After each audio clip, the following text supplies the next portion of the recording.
Di proses pewarnaan batik itu biasanya dia ada limbah, namanya tuh limbah tekstil dyes rhodamin. Kita menemukan kalau eceng gondok itu dia bisa menjadi absorben si tekstil dyes rhodamin B-nya ini.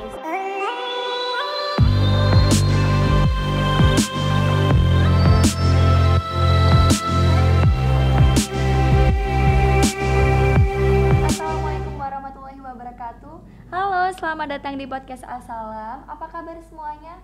Semoga semuanya dalam keadaan sehat. Meskipun di tengah kondisi pandemi, kita tetap bisa melakukan banyak hal positif. Nah, salah satunya ada teman kita yang walaupun di tengah pandemi, mereka tetap bisa mengukir prestasi dalam ajang International Science Innovation Fair atau ISIF. Nah, di depan kalian ini udah hadir para juara kebanggaan kita yang kemarin telah berhasil menjuarai lomba ISIF. Kita boleh sapa dulu, ada teman kita Nihel dan Askia yang akan membagi pengalamannya di ajang tersebut. Halo Nihel, Askia, gimana kabarnya? Halo, apa kabar? Alhamdulillah baik. Dan dari kita sendiri baik. Dari kabar Kak Valencia sendiri gimana? Alhamdulillah aku juga baik. Oke, hebat banget ya kalian ini. Terima kasih. Kalau boleh tahu, ISIF tuh lomba tentang apa sih? Jadi ISIF itu adalah lomba internasional yang dia itu lomba riset yang diselenggarai oleh lembaga ISA. Oke. Ini kok kalian bisa juara, saingan kalian di lomba itu kira-kira ada berapa? Untuk saingan lomba tuh banyak ya. Ya namanya saingan masa nggak banyak sih. Iya. Terus ya dari yang kita ketahui dari data itu ada 500 tim dari 36 negara.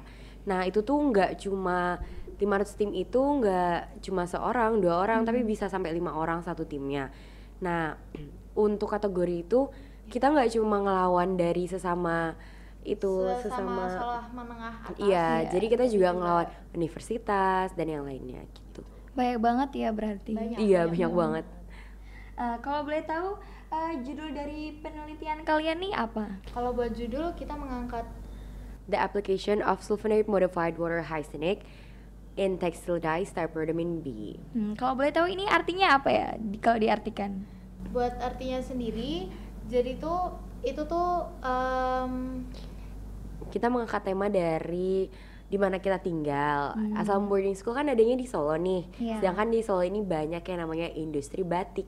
Ya nggak? ya. Terus di proses pembuatan batik itu kan menggunakan ada proses pewarnaan. Nah, di proses pewarnaan batik itu biasanya dia ada limbah, namanya tuh limbah tekstil dyes rhodamin B. Nah, pewarna itu udah nggak baik buat lingkungan, intinya membahayakan lingkungan sekitar kita. Nah, kami dari tim riset Assalam menemukan eceng gondok yang dia sebenarnya juga limbah. Dia dia tuh adalah tumbuhan invasif yang dia tidak terkontrol. Jadi pertumbuhannya sangat cepat dan bisa membuat lingkungan itu menjadi kotor, merusak lingkungan ekosistem yang lain. Nah, kita menemukan kalau eceng gondok itu dia bisa menjadi absorben si tekstil dyes rhodamin B-nya ini, sehingga air yang kita gunakan bisa didaur ulang menjadi lebih baru lagi. Soalnya bayangin deh, eceng gondok itu pertumbuhannya 0,3% per hari. Yes. Kayak kalau dilihat-lihat, dia tuh kayak nyepam banget gitu nggak sih? Kayak nutupin gitu. Mendingan kita manfaatin aja. Bener banget. Nah, kendala apa yang kalian temui saat lomba itu? Entah saat prosesnya mungkin atau pada saat pelaksanaan lomba? Kak Valin sendiri mau lihat nggak proses kita risetnya? Nih, kita ada fotonya di sini. Ya, boleh. Jadi ini pas kita proses, ini eceng gondok kering. Jadi eceng gondoknya kita keringin dulu, habis itu kita potong kecil-kecil. Nah, setelah kita potong kecil-kecil, kita blender ya Ki. Kita blender sampai di sebelahnya. Sampai kecil-kecil. Nah, itu kita blender. Ini anggota tim yang lain itu kita blender, terus kita saring, kita ayak sampai kecil banget. Jadi bener-bener halus gitu. Terus setelah itu kita campur dengan zat kimia yang lain. Itu ada di larutan induknya. Di larutan induk. Terus habis itu tuh. Ya, ini prosesnya kita selama gitu. Seru ya? Seru banget sih. Seru banget. Apalagi kita di sini benar-benar dibimbing ya Ki. Jadi kita benar-benar dibimbing dan diarahin untuk proses ininya.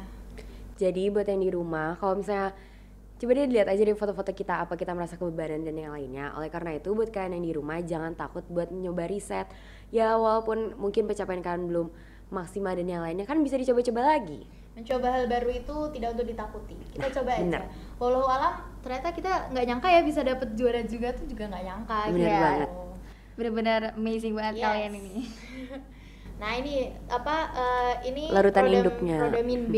Iya. Dia apa? Zat Bayangin pewarna. aja kalau misalnya zat pewarna kayak gini ada di lingkungan, Iya. jadi dia bisa benar-benar merusak lingkungan kita gitu. Iya. Gitu. Jadi itu kita campur, terus nanti dia bisa berubah warna jadi bening. Oke. Nah, apa sih hal yang paling mengesankan selama mengikuti ajang itu? Untuk hal yang mengesankan banyak banget banyak sih, mulai dari sih. yang hal memalukan juga ada. Dari pengalaman buruk juga, dari kita susah nyari waktu Iya, karena kita bener kan di banget. pondok, Iya. jadi harus pinter-pinter nyari karena kita di pondok, jadi kegiatan yang kita dapat tuh juga banyak dari kesantrian, dari sekolah juga. Jadi di sini kita benar-benar belajar dari hal baru. Kita juga belajar untuk membagi waktu, gimana caranya kita bisa bimbingan riset, bisa benar banget.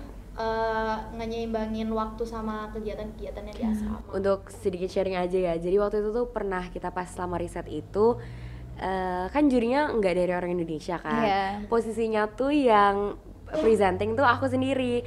Aku tuh nggak tahu jurinya dari mana, terus namanya lagi grogi dan gimana kan tiba-tiba nyebutin, do you know what is batik? Terus jurinya tuh jawab kayak, of course I know, I'm from Malaysia. Terus kayak aku sendiri malu karena Iya, ya itu. juga ya di Indonesia aku nggak mungkin nggak tahu. Iya. Nggak apa-apa sih. Sebagai pengalaman aja ya. Iya bener banget.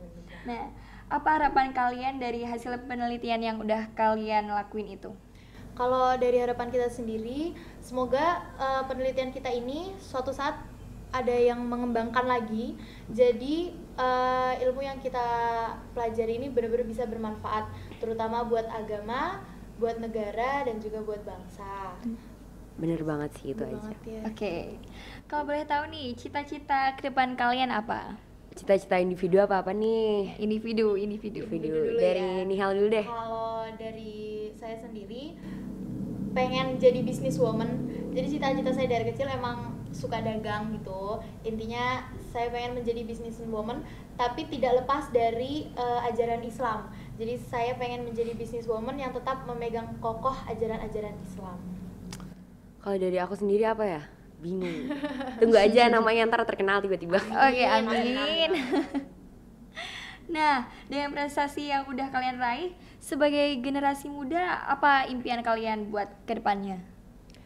Kita Untuk berharap impian kedepannya sih, ya mungkin dari yang kalian lihat ini tuh, ya kalau dilihat-lihat orang sih, apa sih penelitian kecil banget. Orang juga pasti jarang ada yang tahu, paling yang tahu juri, guru dan yang lainnya. Tapi kita berharap bisa lebih dikembangkan oleh orang-orang yang lebih ilmunya Ya. lebih tinggi dari kita. Ya. Jadi benar-benar bisa bermanfaat untuk masyarakat luas.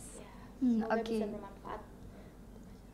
Nah, sebenarnya udah lumayan lama ya kita Bener ngobrol, banget. sharing-sharingnya. Banget ya, Makasih buat Nihel sama Askia yang Iya, udah ngeluangin terima waktunya kasih untuk datang juga. ke podcast Asalam ini. Udah nggak kerasa aja kita udah di akhir waktu ini. Semoga teman-teman di luar sana bisa belajar dari pengalaman Nihel dan Askia untuk bisa lebih semangat lagi dalam hal belajar dan mengejar cita-cita apa yang kalian harapkan dan bisa menghasilkan sebuah kesuksesan. Aku Valenita Alia. Sampai jumpa di podcast selanjutnya. Tetap semangat and stay healthy. Wassalamualaikum warahmatullahi wabarakatuh.